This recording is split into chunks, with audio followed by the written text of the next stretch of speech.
I was once in all your positions. Still currently a student, I've gone through both GCSEs and A-levels, and I've achieved consistent A's and A stars throughout them all. Today we're going to be going over what I wish I had done 50 days before my exam, and hopefully I can provide my advice from my experiences and my own opinions and share it with you guys so you can perform at your best. Hey guys, welcome to my channel. My name's Jade. I'm a first year dental student at the University of Bristol, and I hope you enjoyed this video on what I would recommend doing now that you're in a few weeks coming up to exams. This video will apply to both GCSE and A-level students, and there will be timestamps on the screen so you can just skip around to whatever section suits you most. I want to do a little pointer that this video is only my advice and only coming from my opinions and my experiences. I first want to start off by having the right mindset and actually believing in yourself. I know there's only about 50 days till your exam, which some people may think that's a long time, some people may think that's not a long time. A lot of people might be feeling down or unmotivated, but it's important to keep reminding yourself that the end is nearly here and you need to keep remembering why you're doing it. If you remember why you're doing these exams, why you're actually revising for them, it will help you get through them and it will make you work harder for these last few weeks. Whether you want to be doing these exams to get into a good sixth form, a good university, a good foundation for A-levels, to please your parents, or to even just show off, it doesn't really matter what your reason is, and you don't really need to tell anyone about it. But the important thing is that you keep telling yourself why you're doing it. You need to have your own self-motivation and your own self-discipline, which will ultimately get you through anything during this period. You need to keep telling yourself this every single day from now on until your exam periods, so you don't lose motivation and you don't lose focus, and you really stay on top of everything. Tell yourself that everything you do now will get you one step closer to a goal, so do not waste it. Even if you haven't been doing as well as you had liked recently, or if you've been failing recently, you just need to accept it and embrace it for now. Obviously, you don't want to fail during the exam, as I don't think anyone does. But in this week running up to it, I still wouldn't worry about getting things wrong or still not knowing everything in full detail. Even though the time from now up to the exam will go extremely quick, you still have a significant amount of time to work on what you're really struggling on and a significant amount of time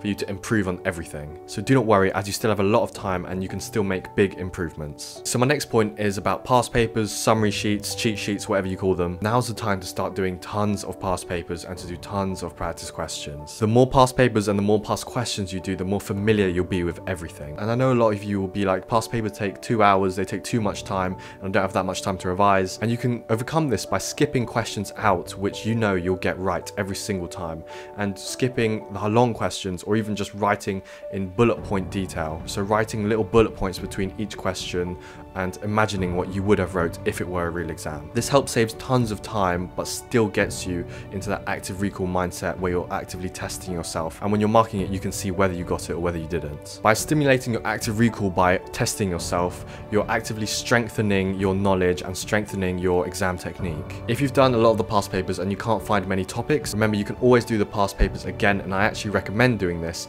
as it's a very good way of perfecting what your previous answers were. Do them again and again until you get like 80%, 90%, or you even just know the questions by heart, as a lot of these similar questions will come up during the exam. Now, I like to make summary sheets for literally every subject that I did at A-levels and GCSE, and these are just sheets where I would write all my corrections and all my things that I didn't understand on. The concept is quite simple. Everything that I ever got wrong, or everything that I know I couldn't remember in the exam, I would write on this one piece of paper, and I would condense it into notes which I could just learn off by heart before the day of the exam. It's a very simple but effective technique of putting all of this information in your short-term memory rather than your long-term memory, which is not what you want to do for all of your subjects, and definitely not what you want to do for the majority of your learning. But for those fine little details which you can never seem to remember, this is perfect. As you can see, I'm writing different things on the screen which you might like to include, and general examples, like you could put questions up there, you could put statements, you could put quotes, you could put anything on this summary sheet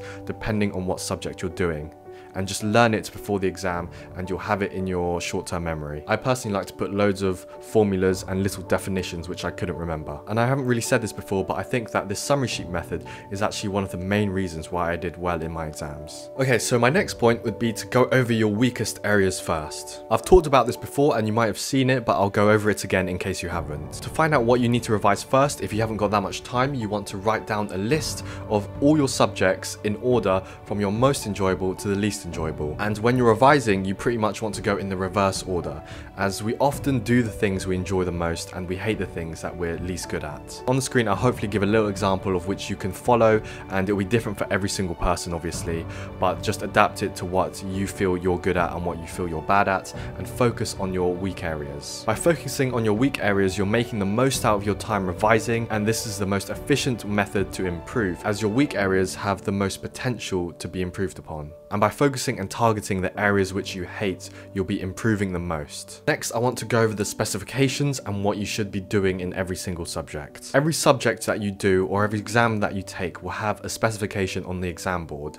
For example, if you're doing AQA Maths, search up GCSE or A-level AQA Maths specification, and then go on the PDF, download it, or print it out, or whatever you want, and read through it. It's published by the exam specification, and it has everything that the exam will have in it. The specification goes through every single thing that the exam can test you on, and it's so important therefore to learn everything on that specification, or learn as much of it as you can. I would recommend reading through the topics you find hardest first and identifying what you do and do not know. You can highlight it, circle it, or just write it down on another piece of paper and list them all and then go through that accordingly. Use the specification as a revision guide and you can clearly see what you do and do not know. So now I'll be giving some general tips of when you're revising or if you're struggling to revise. If you're struggling to even start revising, and I know a lot of people are, as I was definitely one of those people, I would start with something like 30 minutes or even 10 minutes per day. Something is always better than nothing.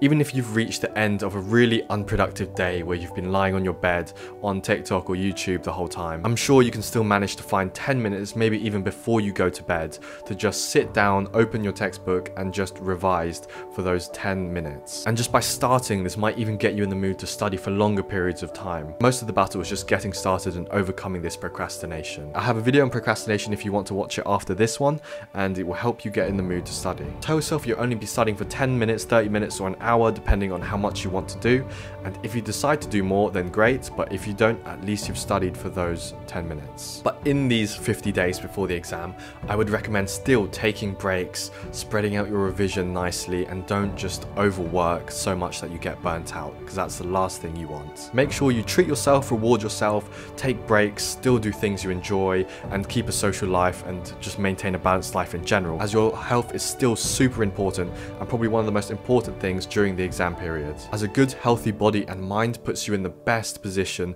to do as well in your exams as you can. Make studying as friction free as possible. A little trick that I like to do is that if I know I want to be revising the next day, I always open my textbook or open my laptop or put something on my desk which signifies me to revise as soon as I wake up. When I wake up, I can see it on my desk and instantly know that I need to do this. This just reduces the friction of me to get started and gets me in the mood to be productive already. The night before a big revision day, I like to write a very specific to-do list that I need to do. By writing very specific tasks, I feel that I'm able to get started a lot easier, as I know exactly what I need to go on, and it removes that little barrier of, oh, I don't know what to study. So I recommend you try the same if you have the same problem. Okay, so now with the Easter holiday coming up shortly, you have 2 or 3 weeks depending on your school and depending on how much time you get off. It's probably the last significant holiday before your exams, so I would definitely recommend trying to make the most of it. You want to dedicate a lot of it, if you can, to pure revision and studying,